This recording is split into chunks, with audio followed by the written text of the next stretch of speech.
आज मैं आपको सुनाने वाला हूँ एक ऐसी डरावनी कहानी जिसे सुनने के बाद आपकी रूह भी कांप जाएगी। अक्सर हमारे पास ऐसी घटनाएं घटती हैं जिनमें से कुछ घटनाएं सामने आ जाती हैं और आज की कहानी कुछ बहुत ही डरावनी है। तो हम शुरू करते हैं। हमारा कैरेक्टर है मनोहर। मनोहर का घर पुराने कब्रिस्तान के पीछे था और उसके घर की छत से वह कब्रिस्तान अच्छे से दिखाई देता था। वह रोज उस कब्रिस्तान को पार कर कर ही अपने काम पर जाता था। मनोहर के दो बच्चे थे और दोनों बड़े ही शैतान और बिगड़ेल थे। बड़े बेटे का नाम था रॉकी और छोटे बेटे का नाम था विक्की। एक बार गर्मी की छुट्टियों में रॉकी और विक्की की बहन सोनिया उनके घर आई हुई थी। सोनिया उनकी चाचा की लड़की है। तीनों मिलकर रात के लगभग 12 बजे एक रूम में ट्रूथ और डेयर खेल रहे थे। रॉकी सोनिया से पूछता है कि तुम ट्रूथ लेगी और डेयर। सोनिया डेयर लेती है और पूछती है कि तुम मुझे कुछ खतरनाक काम करने के लिए तो नहीं कहोगे ना। रॉकी बोलता है ये हुई ना बात, तो जाओ अब छत पर से घूम कर आओ और छत पर रखे गमले में से फूल तोड़ कर लाना होगा, तभी हमें पता चलेगा कि तुम छत पर आई हो या नहीं। सोनिया बोलती है छत पर से तो कब्रिस्तान दिखाई देता है, मैं नहीं जाऊंगी वहाँ। रॉकी और विक्की दोनों सोनिया को छत पर जाने के लिए जबरदस्ती बोलते हैं। सोनिया छत पर जाती है और जैसे ही गमले में लगे हुए फूल की तरफ बढ़ती है तभी उसकी नज़र कब्रिस्तान की ओर पड़ जाती है। कब्रिस्तान में एक बड़ा सा सूखा पेड़ हुआ करता था। वह देखती है कि उस पेड़ पर एक सर कटी हुई उल्टी लाश लटक रही होती है।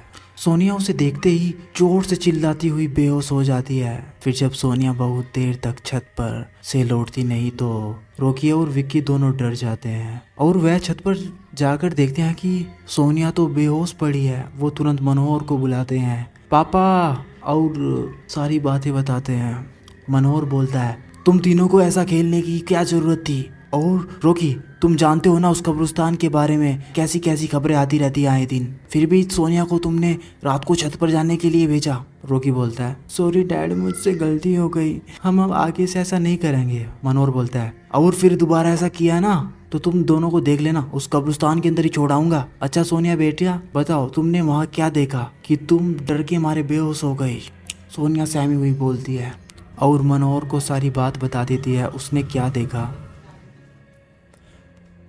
मनोहर ने उस कब्रिस्तान के बारे में ऐसी खबरें पहले भी सुनी हुई थी, इसलिए वह सोनिया को डांटते हुए कहता है बेटा इन दोनों की बातों में कभी मत आना और कभी भी कब्रिस्तान की तरफ को मत जाना और रात में कभी भी आके कब्रिस्तान की ओर मत देखना, और बच्चों को संभल कर रहने की सलाह देता है। एक दिन मनोहर को काम से छुट्टी मिलने में देर हो जाती है और उसी रात उसे ऑटो भी नहीं मिलता।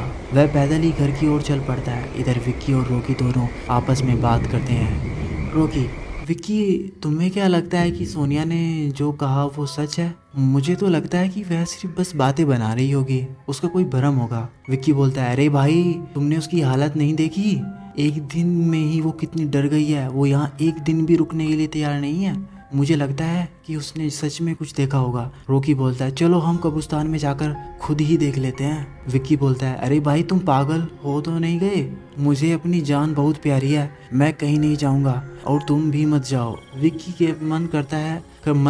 के मना करने के बावजूद भी रॉकी नहीं मानता है और वह अकेले ही कब्रिस्तान की ओर चल पड़ता है। कब्रिस्तान का दरवाज़ा खोलते ही और अंदर चला जाता है।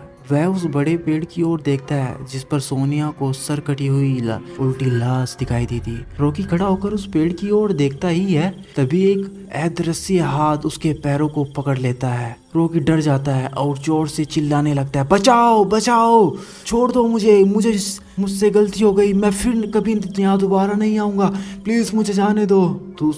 दूसरे कान पर एक कब्र होती है और जो खुली हुई होती है उसका पैर खून लगा हुआ होता है। वह अदृश्य हाथ रॉकी की ओर खींच कर लाता है और उस कब्र में धकेलने लगने की कोशिश करने लगता है। रॉकी चिल्लाता है छोड़ दो, मुझसे गलती हो गई, मैं यहाँ फिर दोबारा कभी नहीं आऊँगा, मुझे मत मारो, मुझे जाने दो।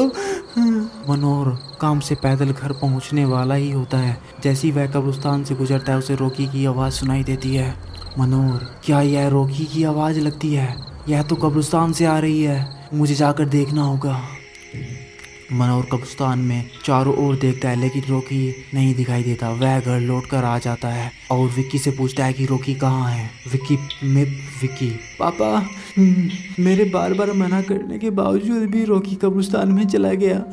वो जानना चाहता था कि सोनिया ने जो देखा क्या वो सच में है या नहीं। मनोहर बोलता है, हमारे पास समय बिल्कुल भी नहीं है, जाओ घर के मंदिर में शंख में जो जल रखा है वो जल्दी से लेकर आओ, हमें रॉकी को खोजने के लिए कब्रिस्तान जाना पड़ेगा। विक्की वो जल लेकर आता है। मनोहर और विक्की कब्रिस्तान में जाते हैं। मनोहर जल छिड़कता है, फिर उसे किसी के घिसने का निशान दिखाई देता है। वह समझ जाता है और फिर उस निशान को पीछा करते करते उस कब्रिस्तान तक पहुंच जाता है। मनोहर कब्र के आसपास वो जल छिड़क देता है। कब्र से अजीब सी आवाज आती है कि विक्की बहुत डर जाता है। मनोहर, मुझे लगता है कि श्रापित प्रेत आत्माओं हमें जल्द ही निकालना होगा। तुम ये आसपास छिड़कते रहो, इससे प्रेत आत्माएं कोई नुकसान नहीं पहुंचाएंगी। मैं कब्र को खोलने की कोशिश करता हूँ। मनोहर उस कब्र को खोलने की बहुत कोशिश करता है। अंत में वह कब्र खुल ही जाती है। उसके अंदर रॉकी लथपथ खून से बेहोश पड़ा होता है। मनोहर रॉकी को लेकर जल्दी से हॉस्पिटल जाता है क्योंकि उसकी हालत बहुत ज्यादा गंभीर थी। उस दिन के बाद मनोहर उस घर को छोड़कर शहर दूसरे घर में अपने परिवार के साथ चला जाता है। कहा जाता है उस घर में अब एक नया परिवार आ गया था जो अभी तक लापता है। कहानी अच्छी लगी हो तो लाइक करें, दोस्तों शेयर करें। Thank you so much, love you.